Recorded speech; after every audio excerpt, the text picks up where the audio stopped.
আল্লাহর কারিশমা দেখতে চান, আল্লাহর কুদরত দেখতে চান, আল্লাহর রহম দেখতে চান, তাহলে আসরের পরে ছোট্ট একটি আমল করুন, আপনার জীবন বদলে যাবে। আল্লাহর কারিশমা দেখবেন, আল্লাহর কুদরত দেখবেন, মুহূর্তে আপনার সব আশাগুলো পূরণ হয়ে যাবে। আপনার মনের চাহিদা পূরণ হবে, স্ত্রী বাধ্যগত হবে, স্বামী বাধ্যগত হবে, সন্তানগুলো আদর্শিক হবে, আপনার যত মনের চাওয়া আছে পূরণ হবে, ব্যবসা বাণিজ্য উন্নত হবে, আপনার যত চাহিদা আছে আল্লাহ তাআলা পূরণ করে দিবেন। আমার আল্লাহ রাব্বুল আলামিন বারবার আমাদেরকে ডেকে বলেছেন, ও বান্দারা, লা তাহজান ইন্নাল্লাহা মা'ানা। বান্দা হতাশ হয়ে যেও না, কোন কারণেই হতাশ হবে না।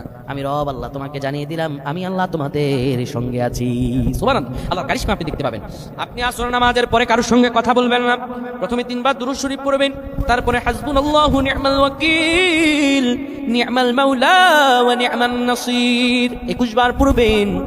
এরপরে আবার আপনি সুবহানাল্লাহি ওয়া বিহামদিহি সুবহানাল্লাহিল আযীম 21 বার পড়বেন। এরপরে 3 বার দুরূদ শরীফ পড়ে ছোট্ট করে মুনাজাত করে আল্লাহর কাছে দোয়া করবেন। আল্লাহর কারিশমা, আল্লাহর দয়া আপনি নিজের চোখে দেখবেন। আল্লাহুম্মা আমিন।